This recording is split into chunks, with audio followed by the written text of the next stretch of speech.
Kumusta, mga minamahal na kapatid?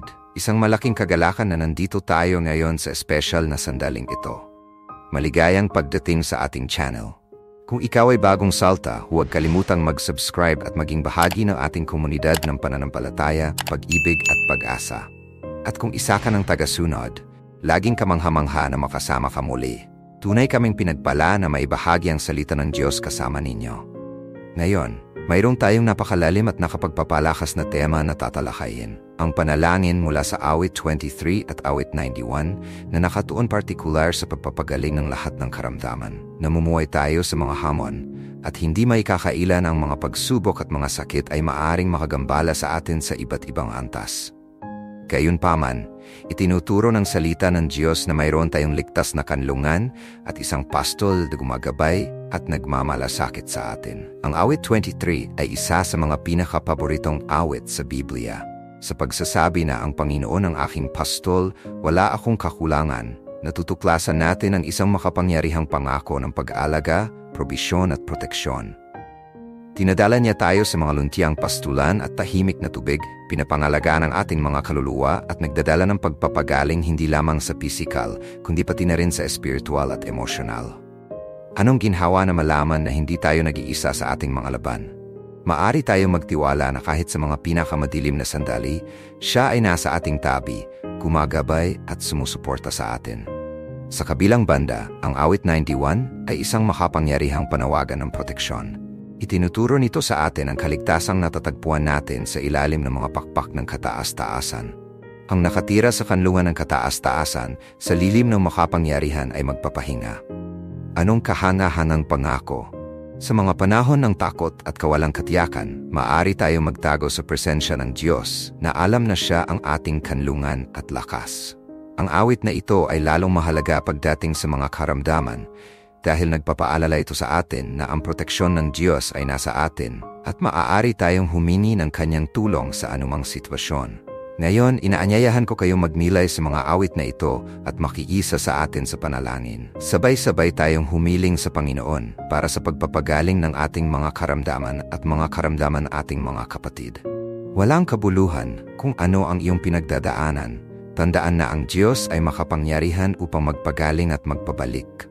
Nakakamanghang isipin kung paano ang panalangin ay maaaring magbago hindi lamang ng ating mga kalagayan, kundi pati na rin ng ating puso at isipan. Kung ikaw ay dumaranas ng isang mahirap na panahon, hinihimok kita na iwanan ang isang komento sa ibaba. Ibahagi sa amin ang iyong mga intensyon ng panalangin at payagan ang komunidad na ito na magkaisa sa pananampalataya para sa iyo. Naniniwala kami sa kapangyarihan ng panalangin at alam namin na kung saan may pagkakaisa at pananampalataya, naroroon ang Diyos sa isang espesyal na paraan. At kung hindi ka pa nagsusubscribe sa channel, huwag palampasin ang pagkakatumanggap ng higit pang mga inspirasyonal na mensahe at mga panalangin na magpapatibay ng iyong buhay. Habang naghahanda tayo para sa panalangin, nais kong malaman mo na wala ng problema na maliit o malaki na hindi kayang ayusin ng Diyos. Siya ay nagmamalasakit sa bawat detalye ng iyong buhay. Kung ikaw ay nahaharap sa isang physical, emotional o spiritual na karamdaman, alamin mong narito ang Panginoon upang makinig at tumulong sa iyo. Sa pamamagitan ng panalangin, maaari nating ipagkatiwala ang ating mga alalahanin at pagkabahala sa Kanya. Nagtitiwala na mayroon siyang perpektong plano para sa bawat isa sa atin. Kaya't sama-sama tayong lumapit sa trono ng biyaya. Hanapin natin ang Panginoon na may mga pusong bukas at isipan na nakatuon sa Kanyang salita. Tandaan, ang panalangin ay isang tahimik na pag-usap sa Diyos, isang sandali kung saan maaari tayong magbukas sa Kanya at pahintulutan ang Kanyang pag-ibig at pagpapagaling na dumaloy sa atin. Ihanda ang iyong sarili para sa sandaling ito ng panalangin at pagmumuni-muni. Naway gabayan at palakasin tayo ng banal na espiritu habang hinahanap natin ang pagpapagaling at pagpapanumbalik sa ating mga buhay at sa buhay ng mga mahal natin. Tandaan na hindi ka nag-iisa sa paglalakbay na ito.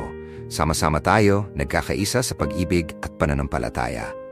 Kaya't maghanda na tayo para sa isang malalim at nakakapagpapabagong karanasan ng panalangin. Naway ang mga biyaya ng Panginoon ay sumainyo at sa inyong pamilya habang tayo nagkakaisa sa panawagan para sa pagpapagaling at kapayapaan. Ang awit 23 ay isa sa mga pinakamamahal at madalas na binibigkas na taludtod sa Biblia na nag-aalok ng malalim na ginhawa at seguridad sa mga panahon ng pangangailangan. Habang nagmumuni-muni tayo sa panalangin na ito, makikita natin kung paano ito malapit na naugnay sa pagpapagaling ng lahat ng karamdaman, pisikal man o espiritual. Ang imahe ng Panginoon bilang ating pastol ay sentro sa pagninilay na ito. Ang isang pastol ay nagmamalasakit sa kanyang mga tupa. Ginagabayan sila sa mga luntiang pastulan at tahimik na tubig. Sa gayon, pinapangalagaan tayo ng Diyos sa mga landas ng pagpapanumbalik at kapayapaan kahit na tayo humaharap sa pinakamadilim na mga lambak ng ating mga buhay. Kapag pinag-uusapan natin ang lambak ng anino ng kamatayan, nahaharap tayo sa mga sandali ng matinding pagdurusa at paghihirap. Sa ganitong konteksto, ang panalangin ay nagiging isang makapangyarihang kasangkapan ng pagpapagaling. Sa mga panahon ng karamdaman, ang pakiramdam ng pag-isa at kawalang pag-asa ay maaring maging napakalupit. Gayunpaman, pinaalahanan tayo na awit 23 na hindi tayo nag-iisa. Ang presensya ng pastol ay laging naroroon kahit na sa mga pinakamahihirap na sitwasyon. Kapag tayo lumalapit sa kanya sa panalangin, natatagpuan natin hindi lamang ang kaaliwan kundi pati na rin ang lakas na kinailangan upang harapin ang mga pagsubok. Ang panalangin ay nagiging isang masusing pag-uusap sa Diyos, kung saan maari nating ipahayag ang ating mga pag-aala at takot at matanggap ang kapayapang lagpas sa lahat ng pag-unawa. Dagdag pa rito, nag-aalok sa atin ang awit 23 ng isang pananaw ng proteksyon. Hindi lamang tayo pinapangalagaan ng Diyos, kundi tayo rin ay inaalagaan. Ang ideya na ang iyong pamalo at ang iyong tungkod ay nagbibigay ng kaaliwan sa akin ay nagmumungkahi na kahit sa gitna ng mga pagsubok, napapalibutan tayo ng banal na seguridad. Ito ay partikular na mahalaga kapag isinasaalang-alang ang mga karamdaman at sakit. Ang proteksyon ng Diyos ay hindi nangahulugan na hindi tayo kailanman makakaranas ng mga pagsubok, kundi nagbibigay ito ng katiyakan na kahit nasa gitna ng mga iyon, mayroon tayong isang ligtas na kanlungan. Ang panalangin sa ganitong paraan ay nagiging isang panawagan para sa proteksyon na ito, isang pagkilala sa ating kahinaan at isang pagtanggap ng pananampalataya sa kakayahan ng Diyos na pagalingin at ibalik tayo. Kapag tayo'y nananalangin gamit ang awit 23, tinatawagan natin ang pangako na wala tayong kakulangan. Ang pahayag na ito ay isang makapangyarihang paalala na sa Diyos. Natatagpuan natin ang lahat ng ating pangangailangan, kabilang ang pagpapagaling. Siya ang pinagmulan ng ating lakas at pag-asa. Ang panalangin ay nag-aanyaya sa atin na magtiwala sa kanyang probisyon. Sa mga sandaling ang karamdaman ay tila kumukuha ng ating. Minsan, ang pagkuha ng kagalingan ay nagmumula sa pisikal na pagbawi. Ngunit sa ibang pagkakataon, maaari itong maging emosyonal o espiritual na pagaling. Ang awit 23 ay nagtuturo sa atin na ang tunay na kagalingan ay lampas sa kawalan ng sakit. Ito ay isang estado ng kapakanan na sumasaklaw sa lahat ng aspeto ng ating buhay. Sa pamamagitan ng panalangin, hinahangad natin ang holistic na kagalingan, humihiling kay Diyos na gamutin hindi lamang ang mga pisikal na sintomas, kundi pati na rin ang mga emosyonal at espiritual na sugat na tumatama sa atin. Sa mga pagkakataon ng karamdaman, ang panalangin ng awit 23 ay nagtuturo sa atin na pagnilayan ang kalikasan ng ating relasyon kay Diyos. Siya ang pastol na laging naroroon, handang gabayan at alagaan tayo. Sa pamamagitan ng panalangin, mayroon tayong pagkakaon na patibayin ang ugnayang ito na mas mapalapit sa Kanya at maranasan ang Kanyang presensya ng mas malalim. Ang ganitong malapit na relasyon ay mahalaga para sa kagalingan dahil pinapayagan tayong buksan ang ating mga puso sa pag-ibig at biyayang Kanyang iniaalok. Sa wakas, ang panalangin ng awit 23 ay isang makapangyarihang kasangkapan ng kagalingan na nagpapaalala sa atin na sa kabila ng mga pagsubok, mayroon tayong Diyos na nagmamahal at nag-aalaga sa atin. Sa pagtawag natin sa Kanya sa panalangin, natatagpuan natin ang aliw, proteksyon at pangako ng pagpapanumbalik. Naway lagi tayong maghanap ng koneksyon sa pastol, nagtitiwala sa Kanyang kakayahang pagalingin at gabayan tayo sa mga landas ng kapayapaan. Ang panalangin ay isa sa mga pinakamakapangyarihang paraan upang kumonekta kay Diyos, lalo na sa mga sandali ng sakit at karamdaman. Ang awit 91, sa partikular, ay nag-aanyaya sa atin na hanapin ang kanlungan sa presensya ng kataas-taasan. Tinutiyak nito na sa pagdadapo natin sa ilalim ng Kanyang mga pakpak, natatagpuan natin ang proteksyon at seguridad. Ang imaheng ito ay nakakapagbigay ng aliw dahil nagpapaalala ito sa atin na si Diyos ay isang ligtas na kanlungan sa mga oras ng kahirapan at hindi tiyak na sitwasyon. Kapag pinagnilayan natin ang pangako sa awit 91, napapansin natin na ang pagtitiwala kay Diyos ay hindi lamang isang akto ng pananampalataya, kundi isang pagsasanay na nagpapalakas sa atin. Ipinapangako niya na ililigtas tayo mula sa mga bitag at sakit, at sa paggawa natin ng panalangin na ito, hindi lamang tayo humihiling ng kagalingan, kundi pinapahayag din ang ating pananampalataya sa kapangyarihan at pag-ibig ni Diyos para sa atin. Mahalaga ring maunawaan na sa mga pagkakataon ng karamdaman, ang ating kahinaan ay maaring maging pagkakataon upang maranasan ang banal na biyaya sa mas malalim at nakapagbabagong paraan. Ang panalangin ng awit 91 ay isang sigaw na nagdadala sa atin upang kilalanin na hindi tayo nag-iisa sa ating mga laban. Madalas tayong sinasalakay ng mga takot at pag-aalala na may kaugnayan sa kalusugan at normal na tayo madurog ng mga ito. Gayunpaman, sa pagbalik natin kay Diyos, natatagpuan natin hindi lamang aliw, kundi pati na rin isang larangan ng lakas at pag-asa. Ang pangako na walang masamang mangyayari sa iyo at ni anuman ay hindi darating sa iyong tahanan ay isang makapangyarihang paalala na ang proteksyon ng Diyos ay tunay at aktibo sa ating mga buhay. Mahalaga rin na ang panalangin na ito ay samahan ng panloob na pagkilos upang tanggapin ang kagalingang inaalok ni Diyos. Hindi ito tungkol lamang sa pagnanais na mawala ang karamdaman, kundi sa pagkilala na ang tunay na kagalingan ay maaaring dumating sa iba't ibang anyo. Minsan, ang pisikal na kagalingan ay hindi agad resulta ng panalangin, kundi ang kapayapaan na ibinibigay sa atin ng Diyos sa gitna ng sakit ay maaaring ang kagalingan na kailangan natin.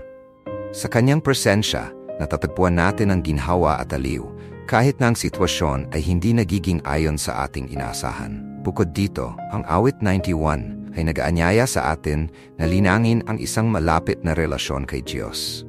Ang taludtod na nagsasaad ang mga nananahan sa kanlungan ng kaasta-asan ay nagsasalita tungkol sa pangangailangan na manatili sa kanyang presensya. Ang ganitong pananatili ay hindi lamang pisikal kundi espiritual. Kinabibilangan ito ng patuloy na pagsasanay sa panalangin at pagmumuni-muni sa mga kasulatan. Habang tayo'y lumalalim sa relasyong ito, ang ating mga alalahanin at takot ay humihina. At napupuno tayo ng tiwala na tayo ay nasa ilalim ng proteksyon ng Diyos. Kapag nanalangin tayo sa awit 91, dapat din nating tandaan na ang panalangin na ito ay hindi lamang para sa ating sarili. Maari tayong magsanib puwersa para sa iba na nahaharap sa mga sakit at paghihirap. Ang panalangin ay nagiging isang akto ng pag-ibig at pakikiisa kung saan humihiling tayo kay Diyos na palawakin ang kanyang nakapagpapagaling na kamay sa mga mahal natin sa buhay. Ang panghihikbi ay isang makapangyarihang paraan upang ipakita ang pananampalataya sa aksyon na nagpaalala sa atin na ang komunidad ng mga mananampalataya ay tinawag upang pasanin ang mga pasanin ng isa't isa.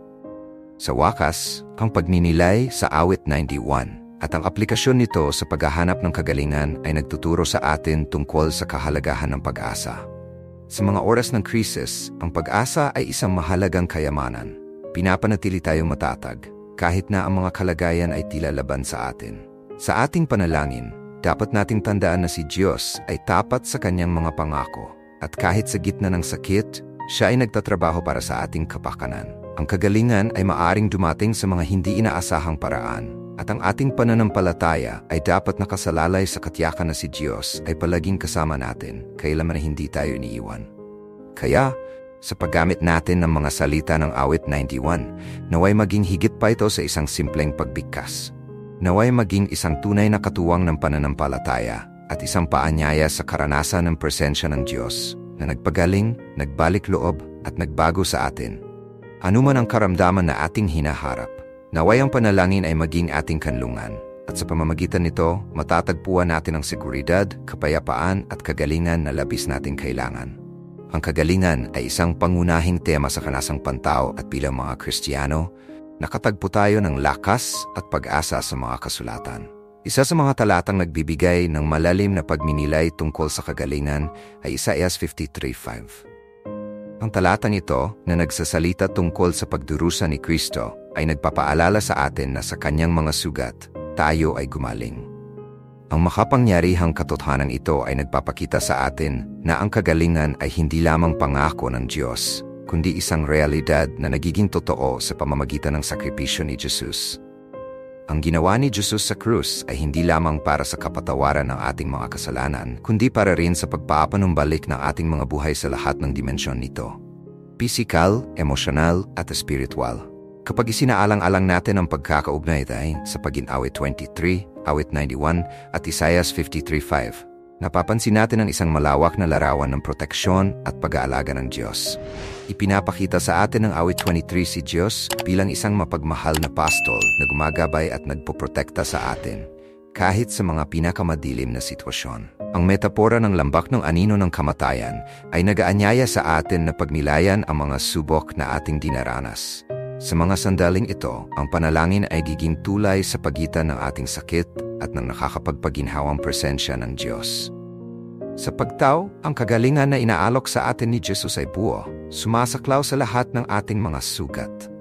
Kapag meditated tayo tungkol sa sakripisyo ni Kristo, maunawaan natin na ang kagalingan ay hindi lamang isang inaasahan, kundi isang katotohanan na maaari nating maranasan. Ang pagdurusa ni Kristo ay hindi nasayang. Ang kanyang mga sugat ay nag-aalok sa atin ng daan patungo sa kagalingan. Ang talatang ito ay nagbigay paalala sa atin na kahit na tayo ay humaharap sa pisikal o emosyonal na sakit, maaari tayong kumapit sa pangako na tayo ay pinagaling sa pamamagitan ng kanyang mga sugat. Ito ay isang katotohanang dapat nating ipahayag sa ating mga buhay at mga panalangin. Ang intercession sa makatuwid ay nagiging isang mahalagang bahagi sa ating pagnanais ng kagalingan. Sa ating pagdarasal, tinatawag natin ang mga pangako na nakapaloob sa mga kasulatan at inilalagay natin ang ating mga sarili sa posisyon bilang mga tumanggap ng biyayang banal. Mahalaga na sa ating pagdarasal, gawin natin ito ng may bukas na puso at handang tumanggap. Ang pananampalataya ang susi na kumokonekta sa atin sa kasaganaan ng Diyos. Kapag dinarasal natin ang mga awit 23 at 91, kasabay ng katotohanan ng Isaiah 53:5, tunay tayong nag-aangkin ng kapangyarihan ng Diyos sa ating mga buhay at mga karamdaman. Mahalagang tandaan na ang kagalingan ay maaring hindi mangyari sa paraan na ating inaasahan. Minsan, ang pisikal na kagalingan ay maaring hindi agad lumitaw, ngunit ang kapayapaang nagmumula sa Diyos ay maaring umalalay at sumuporta sa atin sa gitna ng pagdurusa. Ang ginhawa ng awit 23, ang proteksyon ng awit 91, at ang kagalingan ng Isaiah 53:5 ay nagsasama-sama upang ipakita sa atin na ang Diyos ay kasama natin kahit sa ating mga pinakamahirap na sandali. Siya ang ating kanlungan, ang ating katatagan, at ang ating manggagamot. Kaya't sa ating pagninilay sa mga talatang ito, tayo ay tinatawag sa isang malalim na panalangin ng tiwala. Ang panalangin ay hindi dapat maging isang simpleng ritual, kundi isang tunay na pagpapahayag ng ating pananampalataya at pag-asa. Sa pagbalik natin sa Diyos, maaari tayong makaranas ng tunay na kagalingan at pagpapanumbalik na Kanyang ipinangako. Kaya naman, inaanyayahan ko ang lahat na magkaisa sa espiritu ng panalangin, na hinahanap ang presensya ng Diyos at ang kagalingan na tanging Siya lamang ang makapagbibigay. Panalangin o Panginoong Diyos, lumikha ng langit at lupa, lumalapit ako sa iyo na may pusong puno ng pananampalataya at pag-asa. Kinikilala ang iyong kapangyarihan at soberanya sa lahat ng bagay. Tulad ng sinabi ng salmista na ang Panginoon ang aming pastol, ako'y tumatawag sa iyo na alam kong sa iyong patnubay, wala kaming kakulangan. Sa gitna ng mga pagsubok at sakit na umaatake sa katawan at kaluluwa, natatagpuan namin ang aliw sa iyong presensya na nagpapagaling at nagbibigay sa amin ng kapayapaan. Panginoon, Ikaw ang gumagabay sa amin sa mga luntiang pastulan at tinudulog kami sa mga tahimik na tubig. Sa mga sandali ng sakit at pagdurusa, ang iyong pag-ibig ay sumasaklaw sa amin at nagbibigay sa amin ng kaligtasan. Naway maramdaman ng bawat isang dumaranas ng karamdaman ang iyong nakapagpapagaling na kamay na nagdadala ng ginhawa at pagpapanumbalik. Naway ang mga pusong naguguluhan ay mapayapa ng iyong banal na espiritu. At ang pag-asa ay muling sumibol tulad ng isang uspong sa bawat buhay na humihingi ng tulong. Ikaw, O Diyos, ang aming kanlungan at katatagan, tulong na laging nandiyan sa panahon ng kagipitan. Kapag ang mga anino ng sakit ay lumalapit, naaalala namin na maaari kaming magtago sa iyo, kung saan kami ay nakahahanap ng seguridad at proteksyon.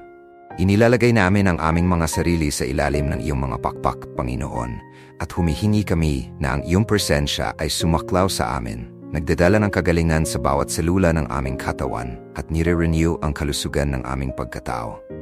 Naway ang iyong liwanag ay magpawala ng lahat ng dilim dulot ng karamdaman at ang buhay ay muling magbuhay sa bawat isa sa amin. Ama, tulad ng sa awit 91, nagtitiwala kami na ikaw ang nagliligtas sa amin mula sa bitag ng ibon at sa masamang sakit. Humihingi kami na ang lahat ng sakit na nagtatangkang manirahan sa aming katawan ay matanggal sa pamamagitan ng kapangyarihan ng iyong pangalan. Naway ang bawat selulang may sakit ay makatagpo ng kagalingan, ang mga organong humihina ay mapalakas at ang lahat ng sakit at pagdurusa ay maging mga patotoo ng iyong kadakilaan at awa. Naway ang iyong kaluwalhatian ay magpakita sa aming mga buhay, nagdadala hindi lamang ng pisikal na kagalingan kundi pati na rin ng espiritual at emosyonal na pagbawi. Sa ngalan ni Jesus, hinahanap namin ang iyong pakikialam na alam namin sa iyo na tatagpuan namin ang tunay na kagalingan. Naway ang aming mga pusong naguguluhan at pagod ay maibalik sa pamamagitan ng iyong salita na buhay at makapangyarihan. Naway ang bawat pangako ng kalusugan at buhay na natagpuan namin sa mga kasulatan ay maging katotohanan sa aming mga buhay. Naway ang pananampalataya ay maging isang kalasag na nagbibigay proteksyon laban sa lahat ng pagdududa at takot. At naway kami ay mabuo sa katiyakan na ang Panginoon ay kasama namin sa bawat hakbang na aming tatahakin. O Diyos, humihingi rin kami para sa lahat ng mga may sakit na naroon sa mga kama ng ospital o sa kanilang mga tahanan, nakikipaglaban sa mga karamdaman na tila imposibleng pagalingin. Naway ang iyong presensya ay magpakita ng makapangyarihan sa bawat isa sa kanila, nagdadalang aliw, lakas ng loob, at katiyakan na hindi sila nag-iisa sa kanilang paglalakbay. Naway maramdaman nila ang iyong walang kondisyong pag-ibig na nag-ukit sa lahat ng sakit at nagdadala ng pag-asa sa gitna ng bagyo. Naway dumaloy ang kagalingan tulad ng isang ilog sa bawat buhay, tinatamaan hindi lamang ang katawan kundi pati na rin ang isip at espiritu. Naway ang mga tanikala ng karamdaman ay maputol at ang mga bagong lakas ay maipagkaloob na nagbibigay daan sa bawat isa na magpuri sa iyong pangalan sa pamamagitan ng kanilang mga buhay. Naway paramihin ang mga patotoo ng kagalingan at sa pamagitan nila, mas maraming tao ang makakilala sa iyong kabutihan at katapatan. Panginoon, alam naming ang buhay ay hindi exempted sa mga hamon, ngunit nagtitiwala kami sa iyong pangako na kasama mo kami sa lahat ng sandali. Naway ang iyong kapayapaan na higit pa sa anumang kaalaman ay magbantay sa aming mga puso at isipan kay Kristo Jesus. Naway ang katiyakan na ikaw ang aming pastol ay magbigay lakas sa amin upang magpatuloy, kahit na ang daan nagiging mahirap at puno ng mga hadlang. Sa mga sandaling ito, inihahandog namin sa iyo ang aming mga alalahanin at mga pag-aalala na alam naming inaalagaan mo kami. Naway ang bawat luha na aming ibinuhos ay maging isang sigaw na umabot sa iyo, at na habang lumalapit kami sa iyo sa panalangin, maranasan namin ang iyong presensya na nagdadala ng kagalingan at pagpapanumbalik. Naway ang pananampalataya ay maging isang ilaw sa gitna ng dilim na nagbibigay gabay sa amin sa bawat hakbang ng aming paglalakbay. Naway sa ating pagtingin sa hinaharap, gawin namin ito na may pag-asa, na alam na ang Panginoon ay palaging nasa aming tabi, handang suportahan at gabayan kami. Dahil dito, inilagay namin ang aming mga sarili sa iyong mga kamay na may kumpiyansa na ang Panginoon, habang tinitingnan namin ang mga pagsubok na aming hinaharap, hinihiling namin na tulungan mo kaming makita lampas sa mga kalagayan. Naway magkaroon kami ng sensibilidad upang makilala ang iyong kamay na kumikilos sa gitna ng sakit, nagdadala ng kaalaman at paglago. Minsan, mahirap unawain ang dahilan ng mga pagsubok, ngunit nagtitiwala kami na may mas mataas na layunin sa bawat sitwasyon. Nawa ang aming mga puso ay mapalakas ng katiyakan na kahit sa mga laban, kami ay hinuhubog sa larawan ni Kristo. Salamat, Ama, sa bawat milagro na iyong ginawa sa aming buhay, sa bawat panalangin na nasagot, at sa bawat biyayang natamo, kahit na ang ilan ay hindi namin madalas nakikilala. Naway hindi kami kailanman manahimik sa pagpupuri at magawa naming maging mga kasangkapan ng iyong kapayapaan at pag-ibig, nagdadala ng pag-asa sa mga tao sa aming paligid. Nawa ang aming pananampalataya ay hindi lamang maging kanlungan sa panahon ng krisis, kundi isang pinagkukunan ng lakas na nagtutulak sa amin na kumilos at maglingkod. Hinihiling namin, Panginoon, na bigyan mo kami ng karunungan na matukoy ang mga pangangailangan ng aming kapwa. Naway maging sensitibo kami sa mga sakit ng iba at ang aming mga aksyon ay magpakita ng iyong pag-ibig. Naway handa kaming palawakin ang aming kamay, nagbibigay ng ginhawa at suporta sa mga nasa hirap. Nawa ang aming pagkabukas palad ay maging salamin ng iyong puso at naway maging liwanag kami sa gitna ng dilim na bumabalot sa maraming buhay. O Diyos, nawa ang iyong Espiritu Santo ay manahan sa amin, ginagabayan ang aming mga iniisip at kilos. Naway ipaalala niya sa amin na kami ay tinawag na maging asin at liwanag sa mundong ito, pinabago ang mga realidad sa aming paligid. Nawa ang aming pananampalataya ay maipakita sa mga gawa at magawa naming maging ahente ng pagbabago, nagdadala ng kagalingan hindi lamang sa mga katawan, kundi pati na rin sa mga sugatang kaluluwa. Naway madalamin ang mensahe ng pag-asa na natagpuan namin sa iyo sa marami na nawawala at walang kasama. Panginoon, sa pagkakataong ito, nais din naming ipanalangin ang mga hindi pa nakakakilala sa iyo. Naway maabot sila ng iyong pag-ibig at ang kanilang mga buhay ay mahawakan na iyong presensya at maranasan nila ang tunay na kapayapaan na tanging ikaw lamang ang makapagbibigay. Nawa ang aming mga testimonya ay maging mga binhi na tutubo sa mga pusong nauuhaw sa katotohanan at sa pamamagitan ng aming mga buhay. Maraming tao ang maakit sa iyo. Nawa, sa pagharap namin sa mga hamon ng buhay, palagi naming maalala na kami ay higit pa sa mga nagwagi kay Kristo Jesus. Nawa ang aming pagkakakilanlan ay nakabatay sa iyo at ang mga laban na aming hinaharap ay hindi magtatalaga sa amin, kundi magpalakas sa amin. Naway tignan namin ang mga pagsubok hindi bilang hadlang kundi bilang mga pagkakataon upang lumago sa pananampalataya at pag-asa sa iyo. O Diyos, iniaalay namin sa iyo ang aming hinaharap. Hindi namin alam kung ano ang darating, ngunit alam namin na kung kami ay nasa iyong mga kamay, walang dahilan upang matakot. Nawa ang bawat hakbang na aming tatahakin ay gabayan ng iyong Espiritu at naway hanapin namin ang iyong kalooban sa lahat ng aspeto ng aming buhay. Nawa ang aming pag-asa ay nakakabatay sa katiyakan na may mga plano, kang kapayapaan at hindi kasamaan upang bigyan kami ng hinaharap at pag-asa. Sa pagkakataong ito, tinatapos namin ang aming panalangin na may pagpapahalaga, kinikilala na sa bawat sitwasyon. Ikaw ay karapat-dapat ng papuri. Nawa ang aming puso ay mapuno ng pasasalamat para sa lahat ng iyong pagkatao at sa lahat na iyong ginagawa sa aming mga buhay. Naway makaalis kami sa sandaling ito ng panalangin na may panibagong sigla, na may katiyakan na kami ay nasa iyong mga kamay, ligtas at mahal. Sa pangalan ni Jesus, ang aming tagapagligtas at Panginoon, isinasagawa namin ang panalangin na ito. Amen. Umaasa akong ikaw ay naantig at nabanat ng mensaheng ito. Ang pagninilay sa awit 23 at awit 91 ay isang malalim na paanyaya upang magtiwala sa proteksyon at aliw na inaalok ng Diyos sa atin, lalo na sa mga panahon ng kahirapan at sakit. Anuman ang iyong laban o sakit, tandaan mo na hindi ka nag-iisa. Ang Panginoon ang iyong pastor at siya ay kasama mo, ginagabayan at sinusuportahan ka sa bawat hakbang ng iyong landas. Ang salita ng Diyos ay nagpapaalala sa atin na siya ang ating kanlungan at lakas, palaging naririyan sa mga oras ng kaguluhan. Sa pagninilay natin sa mga salmo, tayo ay hinihimok na ipagkatiwala ang ating mga alalahanin at takot sa Panginoon na may kapangyarihang magpagaling at magpabalik. Ang kagalingan ay maaring dumating sa iba't ibang anyo, maging pisikal, emosyonal o spiritual. Ang mahalaga ay mapanatili ang pananampalataya at pag-asa, naniniwala na ang Diyos ay kumikilos sa atin kahit hindi natin ito nakikita. Nais kong hikayatin ka na ipagpatuloy ang pagbabay na ito ng pananampalataya, na araw-araw ay hanapin ang presensya ng Diyos sa iyong buhay. Ang panalangin ay isang makapangyarihang kasangkapan na nag-uugnay sa atin sa ating lumikha, at dito natin may pahayag ang ating mga pangangailangan at hangarin. Sa panalangin, hindi lamang tayo humihingi, kundi tayo rin ay nakikinig at tumatanggap ng kapayapaang lampas sa lahat ng kaalaman. Naway maglaan ka ng isang sandali ng iyong araw upang makipag-usap sa Diyos, ipagkatiwala ang iyong mga alalahanin, at magpasalamat sa mga biyayang ibinuhos niya sa iyo.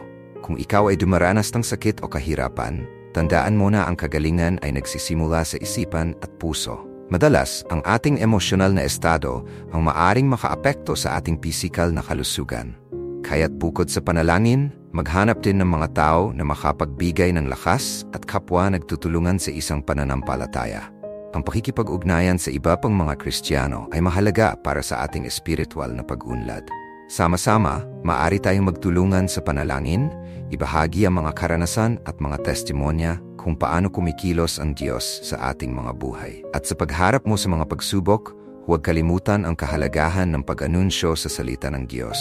Ang mga kasulatan ay puno ng mga pangako at mga deklarasyon ng pananampalataya na nagpapaalala sa atin ng kapangyarihan ng pangalan ni Jesus. Sa pagdeklara ng mga katotohanan ito, pinapalakas mo ang iyong pananampalataya at inilalagay ang iyong sarili sa posisyon ng tagumpay laban sa mga kahirapan. Tinitiyak ng awit 91 na kung tayo ay nananahan sa kanlungan ng kataas-taasan, tayo ay mapapangalagaan sa lilim ng makapangyarihan.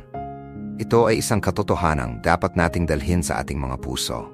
Kung nagustuhan mo ang mensaheng ito, huwag kalimutang i-like at ibahagi ang video na ito sa mga taong nangangailangan ding marinig ang pag-asa at kagalingan na natagpuan natin sa Diyos. Mag-comment sa ibaba kung paano ka nahabag ng mensaheng ito. Ang iyong karanasan ay maaaring magbigay lakas sa iba upang hanapin ang kagalingan at presensya ng Diyos sa kanilang mga buhay. Anuman ang iyong laban o sakit, tandaan mo na hindi ka nag-iisa. Ang Panginoon ang iyong pastor at siya ay kasama mo, ginagabayan at sinusuportahan ka sa bawat hakbang ng iyong landas. Ang salita ng Diyos ay nagpapaalala sa atin na siya ang ating kanlungan at lakas, palaging naririyan sa mga oras ng kaguluhan. Sa pagninilay natin sa mga salmo, tayo ay hinihimok na ipagkatiwala ang ating mga alalahanin at takot sa Panginoon na may kapangyarihang magpagaling at magpabalik. Ang kagalingan ay maaring dumating sa iba't ibang anyo, maging pisikal, emosyonal o spiritual. Ang mahalaga ay mapanatili ang pananampalataya at pag-asa. Naniniwala na ang Diyos ay kumikilos sa atin kahit hindi natin ito nakikita. Nais kong hikayatin ka na ipagpatuloy ang pagbabay na ito ng pananampalataya, na araw-araw ay hanapin ang presensya ng Diyos sa iyong buhay. Ang panalangin ay isang makapangyarihang kasangkapan na nag-uugnay sa atin sa ating lumikha, at dito natin may pahayag ang ating mga pangangailangan at hangarin. Sa panalangin, hindi lamang tayo humihingi, kundi tayo rin ay nakikinig at tumatanggap ng kapayapaang lampas sa lahat ng kaalaman. Naway maglaan ka ng isang sandali ng iyong araw upang makipag-usap sa Diyos, ipagkatiwala ang iyong mga alalahanin, at magpasalamat sa mga biyayang ibinuhos niya sa iyo. Kung ikaw ay dumaranas ng sakit o kahirapan, tandaan mo na ang kagalingan ay nagsisimula sa isipan at puso. Madalas, ang ating emosyonal na estado ang maaring makaapekto sa ating pisikal na kalusugan. Kaya't bukod sa panalangin, maghanap din ng mga tao na makapagbigay ng lakas at kapwa nagtutulungan sa isang pananampalataya. Ang pakikipag-ugnayan sa iba pang mga Kristiyano ay mahalaga para sa ating espiritual na pag-unlad. Sama-sama, maaari tayong magtulungan sa panalangin, ibahagi ang mga karanasan at mga testimonya kung paano kumikilos ang Diyos sa ating mga buhay. At sa pagharap mo sa mga pagsubok, huwag kalimutan ang kahalagahan ng pag-anunsyo sa salita ng Diyos. Ang mga kasulatan ay puno ng mga pangako at mga deklarasyon ng pananampalataya na nagpapaalala sa atin ng kapangyarihan ng pangalan ni Jesus. Sa pagdeklara ng mga katotohanan ito, pinapalakas mo ang iyong pananampalataya at inilalagay ang iyong sarili sa posisyon ng tagumpay laban sa mga kahirapan. Tinitiyak ng awit 91 na kung tayo ay nananahan sa kanlungan ng kataas-taasan, tayo ay mapapangalagaan sa lilim ng makapangyarihan. Ito ay isang katotohanang dapat nating dalhin sa ating mga puso. Kung nagustuhan mo ang mensaheng ito, huwag kalimutang i-like at ibahagi ang video na ito sa mga taong nangangailangan ding marinig ang pag-asa at kagalingan na natagpuan natin sa Diyos. Mag-comment sa ibaba kung paano ka nahabag ng mensaheng ito. Ang iyong karanasan ay maaaring magbigay lakas sa iba upang hanapin ang kagalingan at presensya ng Diyos sa kanilang mga buhay.